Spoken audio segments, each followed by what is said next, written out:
नमस्कार, 99 न्यूज़ के इस बुलेटिन में आपका स्वागत है। मैं हूं तबरेज़ अनवर। धनबाद के लूबी सर्कुलर रोड स्थित एसएसपी आवास के पास एक रिटायर्ड बीसीसीएल कर्मी से 2 लाख रुपए छिनताई का मामला सामने आया है। भुगतभोगी ने बताया है कि वो कोयला नगर स्थित स्टेट बैंक ऑफ इंडिया से पैसे निकालकर ऑटो से घर आ रहे थे, तभी बाइक सवार अपराधियों ने उनके हाथ से पैसे से भरा बैग छीन लिया और फरार हो गए। भुगतभोगी सर्वेश चंद्र झरिया के लोधना बाजार के रहने वाले बताए जा रहे हैं। वहीं जैसे ही पुलिस को इस बात की सूचना मिली, एसएसपी आवास के पास लूट की घटना हुई है, पुलिस सक्रिय हो गई। घटनास्थल के आसपास के सीसीटीवी फुटेज तलाशी जा रही है और पता लगाया जा रहा है कि आखिर छिनताई में कौन लोग शामिल हैं। मैं ऑटो से जा रहा था, बैग में 2 लाख रुपए यहाँ से निकाला था और लक्ष्मी नारायण कॉलेज के पास मेन रोड पे मैं ऑटो में बैठा था। लक्ष्मी नारायण कॉलेज से 10 कदम आगे पे बाइक वाले 2 आदमी मेरा बैग छीन के भाग गए। कहाँ के रहने वाले हैं आप? हम लोधना बाजार में रहते हैं, गनवाडी के रिटायर्ड मजदूर हैं। तो ये पैसे जो है कहाँ लेके जा रहे थे आप? हम अपने घर लेके जा रहे थे। वहीं निरसा के कुमार दुबी स्थित एसबीआई शाखा से पैसे निकालकर घर जा रही महिला से मैथन सिरेमिक के समीप बाइक सवार अपराधियों ने 1 लाख की छिनताई को अंजाम दिया है। घटना की सूचना पाकर मौके पर पहुंची पुलिस आसपास की सीसीटीवी फुटेज खंगाल रही है। जिले में 2 लूट की खबरें सामने आने के बाद पुलिस की कार्यशैली पर सवाल उठने लगे हैं।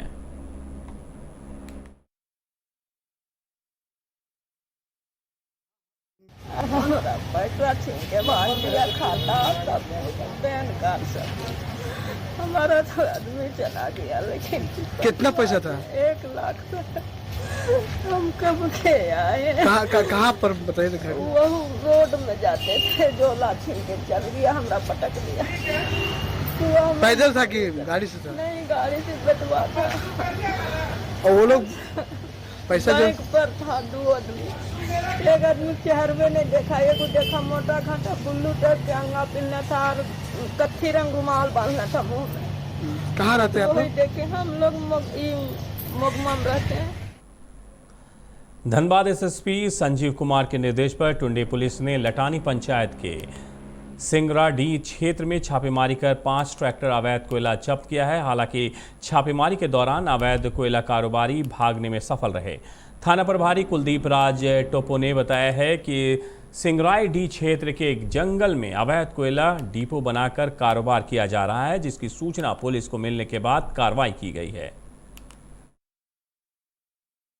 कि यहाँ हम लोग का सिंगराडी पड़ता है जी, वहीं पर सूचना मिला था कि अवैध कोयला है वहाँ। फिर वहीं पर गए सीनियर पदाधिकारी के आदेश अनुसार और जाने के बाद वहाँ कोई आदमी था नहीं, देखे खोल के तो 3, 4, 5 ट्रैक्टर उसको जब्त किए हैं और वही थाना परिसर ला रहे हैं और उसी को ला के उस पर केस किया जाएगा। अभी तक नहीं पता चल पाया है कि कौन आदमी का है, वो आदमी पता चल जाएगा। धनबाद के गांधी सेवा सदन प्रांगण में आसू छात्र संघ ने प्रेस कॉन्फ्रेंस कर विनोद बिहारी महतो कलांचल विश्वविद्यालय के उद्घाटन समारोह में विनोद बिहारी महतो के परिवार वालों को नहीं बुलाने पर नाराजगी जताई है। छात्र संगठन के नेता हीरालाल महतो ने कहा है कि इससे विश्वविद्यालय के कुलपति की मानसिकता का पता चलता है। ये काफ़ी निंदनीय है कि जिनके नाम पर विश्वविद्यालय का नाम है, उद्घाटन समारोह में उनके ही परिवार में से किसी को निमंत्रण नहीं दिया गया। छात्रों ने कहा है कि आखिर कुलपति को इतनी जल्दी अर्धनिर्मित भवन को उद्घाटन क्यों करना पड़ा। आसू छात्र संगठन सरकार को ट्वीट और संदेश भेजकर विरोध जताएंगे।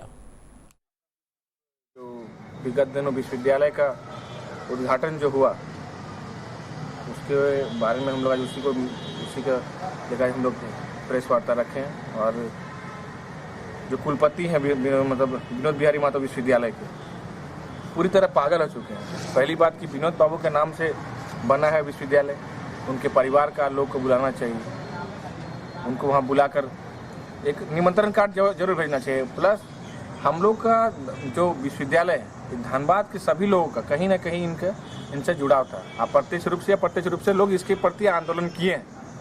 प्रेस मीडिया के भाई लोग भी इसमें आंदोलन किए हैं, जितना सहयोग हुआ है वो लोग भी इसमें रहे, और वो कोई छात्र संगठन को भी नहीं पूछे, वहाँ के विधायक को भी नहीं पूछा उन्होंने।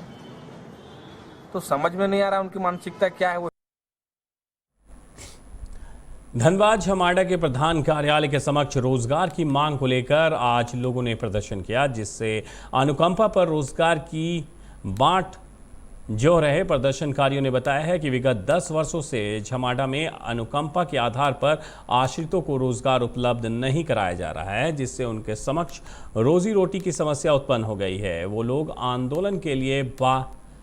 आंदोलन के माध्यम से लगातार आगाह कर रहे हैं, पर प्रबंधन उनकी मांगों को अनसुना कर रहा है। 117 परिवार के जीवन के साथ खिलवाड़ कर रही है। यदि उनकी मांगों पर अविलंब ध्यान नहीं दिया गया तो वो लोग झमाड़ा कार्यालय के समक्ष 9 अगस्त को धरना और 10 अगस्त से भूख हड़ताल करेंगे। विरोध प्रदर्शन इसलिए कर रहे हैं कि लगातार 10 साल से हम लोग नियोजन जो है माडा प्रबंधन जो है लटकाए हुए हैं। इसी से हम लोग यहाँ पर बराबर जो है हम लोग आते रहते हैं और विरोध प्रदर्शन करते रहते हैं, और मीडिया बंधु जो उनको भी मतलब हम लोग भी नीचे बुला करके। किन मांगों के लेकर आप लोग जो है विरोध प्रदर्शन? यहाँ अनुकंपा के आधार पर नियोजन जो है 10 साल से नहीं हो रहा है किसी से। कितने लोग हैं आप लोग यहाँ? करीब 117 या 116 है। बीसीसीएल के धनबाद मुख्यालय कोयला भवन के समक्ष आज बेरोजगार माइनिंग सरदार, ओवरमैन और सर्वेयरों ने महाधरना का आयोजन किया, जिसमें डीजीएमएस के पास और युवाओं से कोल इंडिया की अनुषंगी इकाइयों से रोजगार की मांग की है। छात्रों ने कहा है कि 15 दिनों के अंदर रिक्त पदों के लिए वैकेंसी निकालकर उन्हें रोजगार उपलब्ध कराया जाए, अन्यथा वो लोग डीजीएमएस मुख्यालय पर प्रदर्शन कर सामूहिक रूप से अपना सर्टिफिकेट वापस करेंगे।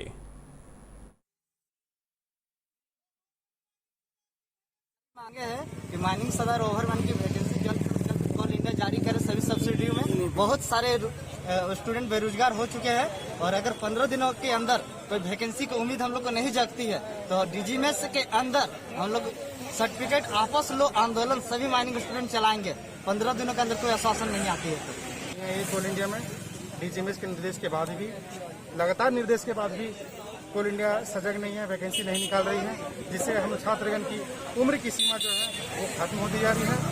ठीक है, रोजगार का कुछ अवसर नहीं है, जिस वजह से हम लोग सभी परेशान हो गए हैं और धरना देने को विवश हैं। आज क्या कुछ मांग कर रहे हैं? हम लोग का मांग ये है कि 15 दिनों के अंदर माइनिंग सरदार ओवरमैन की वैकेंसी निकाली जाए, फ्रेश वैकेंसी निकाली जाए, और जो कोरोना काल की वजह से 2 साल का उम्र हम लोग का बर्बाद हो चुका है, वो उम्र की सीमा में 2 साल जोड़ा जाए, 30 से 32 साल किया जाए, और जो फर्स्ट एड वाली हम लोग का जो रुका हुआ फर्स्ट एड उसको फिर से।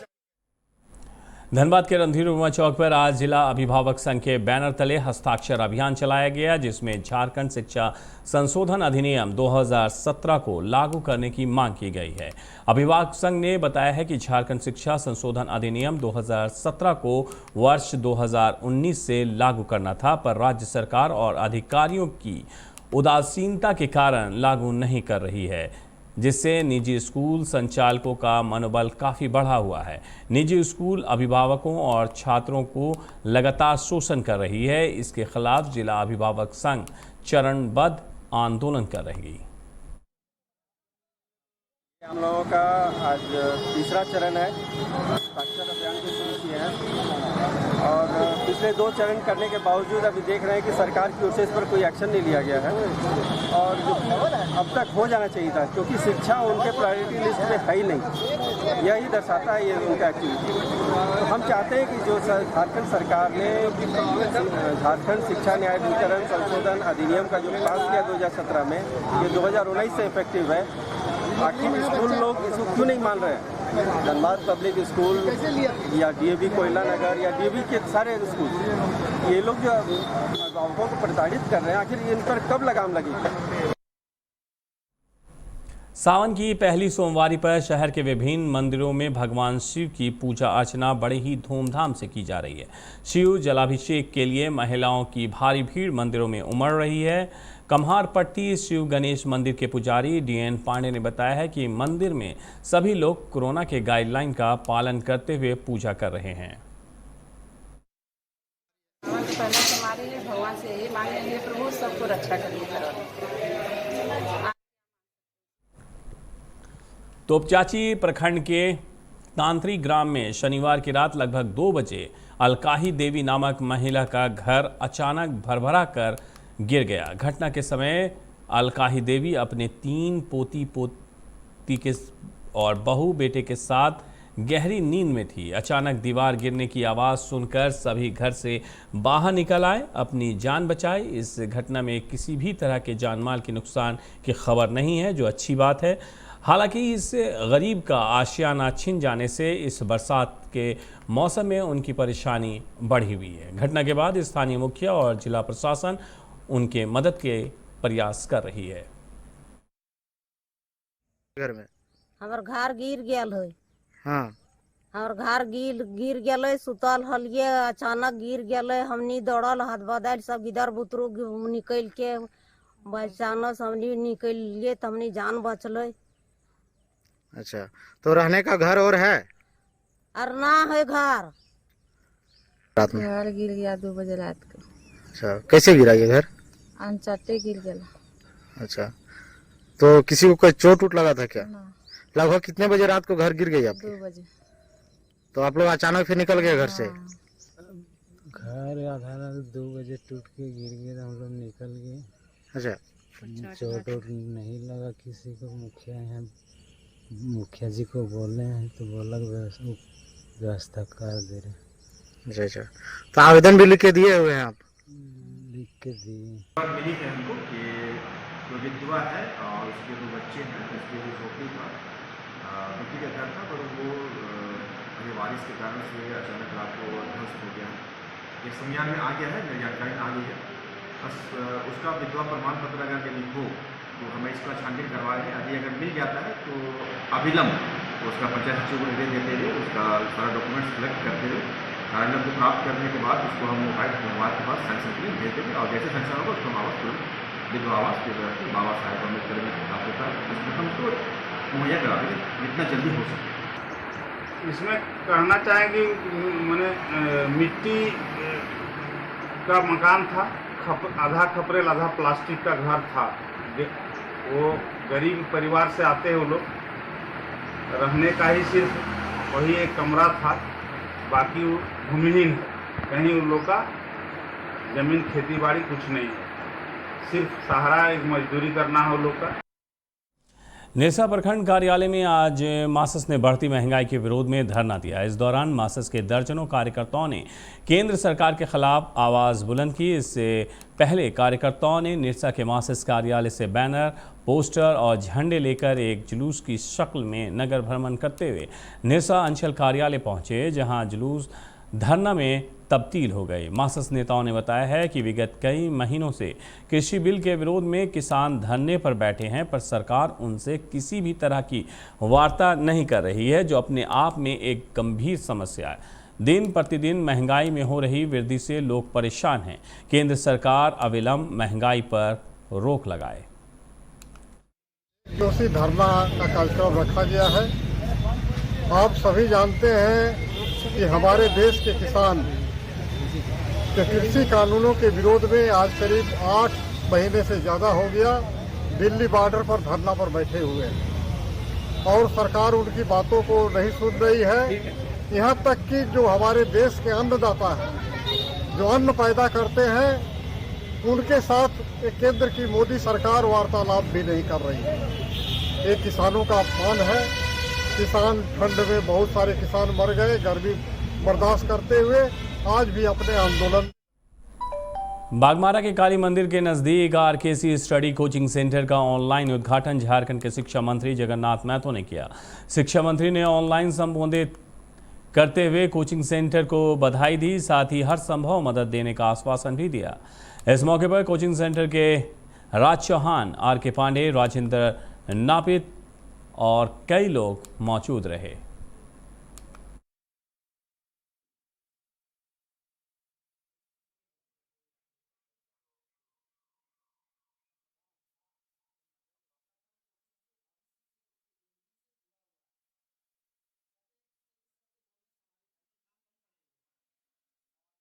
का कार्य भी बाधित है, जिससे विद्यार्थियों का जो मानसिक तनाव है वो बढ़ता जा रहा है और इससे उनके भविष्य पर भी असर पड़ रहा है। और सबसे बड़ी बात है कि शिक्षा जगत से जुड़े हुए कितने लोग बेरोजगार हो गए हैं, लेकिन इतनी परिस्थितियां होने के बावजूद भी हमारी कोचिंग आरकेसी स्टडी के द्वारा निस्वार्थ भाव से संपूर्ण रूप से निःशुल्क सभी बच्चों के लिए कोचिंग मुहैया कराएगी।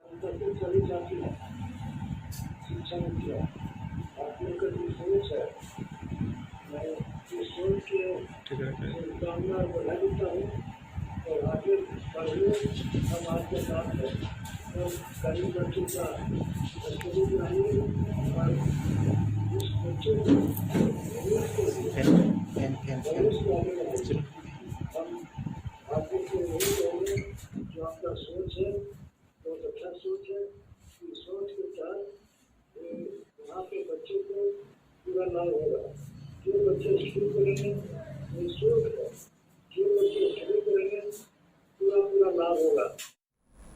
बागमारा के ब्लॉक 2 में संचालित अंबे माइनिंग आउटसोर्सिंग कंपनी में रोजगार की मांग को लेकर कांग्रेस नेता शेख गुड्डू ने चक्का जाम कर दिया। शेख गुड्डू ने बताया है कि पूर्व घोषित कार्यक्रम के तहत कांग्रेस के बैनर तले रोजगार दिलाने की मांग को लेकर काम बंद किया गया है, जिससे पुलिस जबरन काम को चालू कराने का प्रयास कर रही है, लेकिन अब तक हमारी मांगों को पूरा नहीं किया जाएगा। कंपनी का काम बंद रहेगा।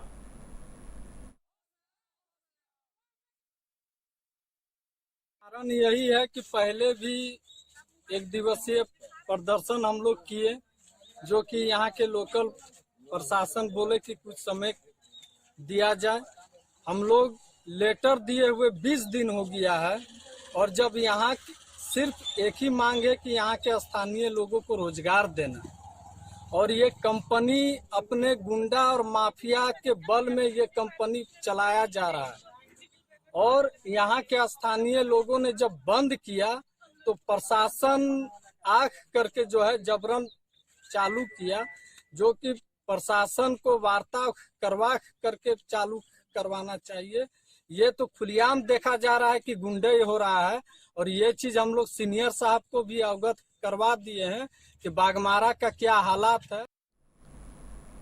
सावन की पहली सोमवारी को लेकर देश भर के शिव मंदिरों में श्रद्धालुओं का तांता लगा हुआ है। शिव भक्तों के लिए सावन का महीना सबसे प्रिय माना जाता है। कई लोग सोमवार के दिन व्रत भी रखते हैं। मान्यता है कि सावन के महीने में भगवान शिव की पूजा करने से वे जल्दी प्रसन्न होते हैं और भक्तों की सभी मनोकामनाएं जल्द पूरी करते हैं। सावन के पहले सोमवार को देवघर के बाबा बैद्यनाथ की श्रृंगार पूजा हुई। इसके साथ ही मध्य प्रदेश के उज्जैन में महाकालेश्वर ज्योतिर्लिंग मंदिर में पुजारी भस्म आरती करते दिखे। हालांकि कोरोना को लेकर इस बार भी देवघर के बैद्यनाथ मंदिर में श्रद्धालुओं के प्रवेश पर रोक है। यहां पांडा समाज ही बाबा की पूजा अर्चना में जुटे हैं। सरायकेला के राजनगर प्रखंड के प्राचीन शिव मंदिर भीमखंडा में सावन की पहली सोमवारी पर शिव जलाभिषेक के लिए भक्तों की भारी भीड़ उमड़ रही है। श्रद्धालुओं ने भक्ति भाव से भगवान शिव की पूजा अर्चना की। व्रतियों ने भोलेनाथ पर जलाभिषेक कर विधि विधान से पूजा अर्चना की और परिवार के सुख समृद्धि एवं मनोवांछित फल की कामना की। सरायकेला के चांडिल थाना अंतर्गत NH-33 पर रामगढ़ गांव के पास एक तेज रफ्तार कार अनियंत्रित होकर कैनल में घुस गई। कार में 4 लोग सवार थे। कैनल में घुसने से गाड़ी का सेंट्रल लॉक हो गया और कार का दरवाज़ा नहीं खुलने से कार सवार 2 लोगों की डूबने से मौत हो गई है, जबकि एक महिला और बच्चे को किसी तरह से लोगों ने कार से निकाला और उसकी जान बचाई। सूचना पाकर पुलिस मौके पर पहुंची। सभी को MGM पहुंचाया गया। मृतक की पहचान रांची के हटिया निवासी सुजीत हीरो और विवेक टोपनो के रूप में की गई है।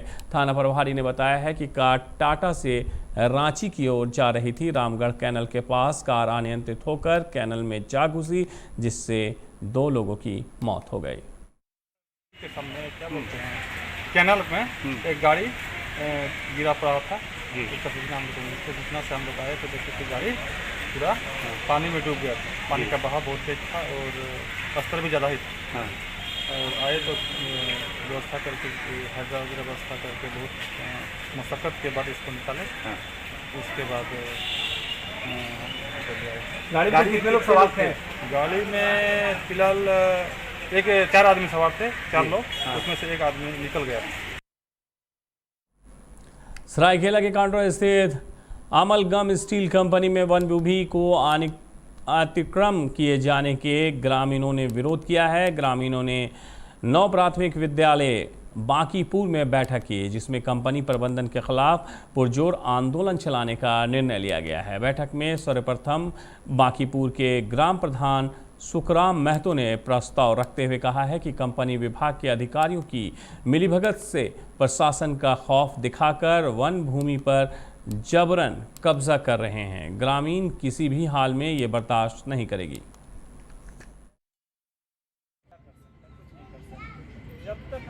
दोनों ग्राम बांकीपुर और टिलोपुदा संयुक्त ग्राम सभा की बैठक रखी गई है और इसका उद्देश्य है ये जो बगल में अमलगम कंपनी जो आपका वन विभाग का वन भूमि को फर्जी अनापत्ति प्रमाण पत्र लेकर अतिक्रमण की जा रही है।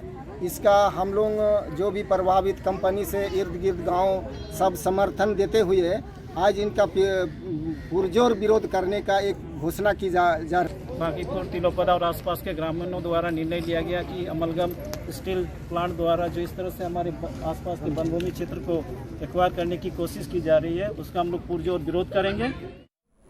99 न्यूज़ के इस बुलेटिन में मेरे साथ इतना ही। मुझे दीजिए इजाज़त। अपना बहुत ख्याल रखिएगा।